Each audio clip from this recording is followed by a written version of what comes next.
Three cops secretly followed an 8-year-old girl home. 5 minutes later this happened.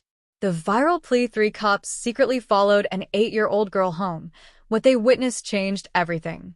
It started like any other day in a quiet suburban neighborhood. Birds chirped, children laughed, and neighbors exchanged pleasantries across manicured lawns. But behind the calm facade of this idyllic town, something extraordinary was unfolding.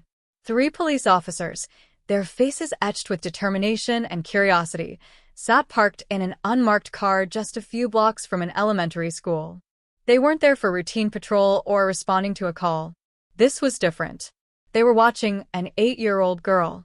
Before we jump to conclusions, let's rewind to where it all began. That morning, Officer Daniel Hayes was scrolling through social media during a quick coffee break. A viral video had taken the internet by storm. It showed the little girl, small-framed and full of energy, standing outside her school with a cardboard sign. It read, "Please help my family." The video was blurry, but her voice was crystal clear. She spoke into the camera, addressing whoever would listen. "My mommy is sick, and we don't have food. If you can help, please help." The video ended with her nervously shifting her weight, looking around as if unsure she should even be there. Daniel watched the video twice. Something about the girl's bravery tugged at his heart. He forwarded the clip to his colleagues, Officers Maria Lopez and Jordan Carter, with a simple message: "We need to find her." By the time their shift ended, the three officers were parked outside the school, waiting for dismissal. They didn't know her name or her full story. All they had was that video and a hunch that this child needed help. What they didn't expect was the journey they were about to embark on and how it would change their lives forever. The school bell rang, and children poured out in a sea of colorful backpacks. Among them, they spotted her. She was easy to recognize. The same pigtails, the same timid smile. She walked alone, clutching her tattered backpack like it was a treasure chest. The officers exchanged a glance. No one said a word as they started to follow her from a discreet distance. The walk was longer than they anticipated. Block after block, she marched with purpose, crossing streets and weaving through alleys. The pristine homes gave way to crumbling buildings, graffiti-covered walls, and abandoned lots. It was clear she was heading to a part of town most people avoided. Finally, she stopped in front of a rundown apartment complex. The officers watched as she opened the door and disappeared inside. Daniel turned to Maria and Jordan. "We can't leave it here," he said. Maria nodded. "Let's see what's going on." The three stepped out of their car and approached the building cautiously. Inside, the air was heavy with the smell of mildew.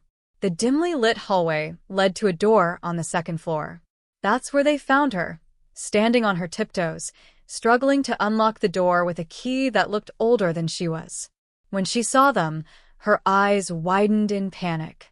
"I didn't steal anything, I promise," she blurted out, her voice shaking as she clutched her backpack tighter. Daniel crouched down to her level, raising his hands to show he meant no harm. Hey, it's okay.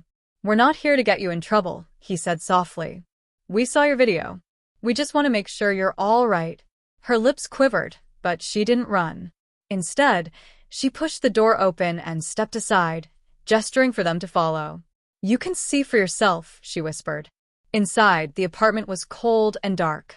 The furniture was sparse: a worn-out couch, a table missing a leg, and a mattress on the floor. In the corner of the room, a woman lay on the mattress, motionless.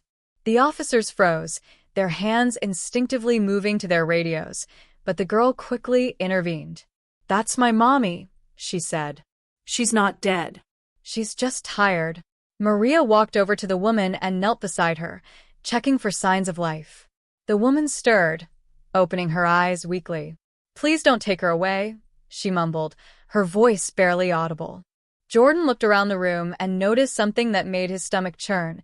Empty cupboards, a fridge with nothing but a half-empty bottle of water, and, on the table, a pile of overdue bills. The girl spoke again, her voice trembling. "She got sick after Daddy left.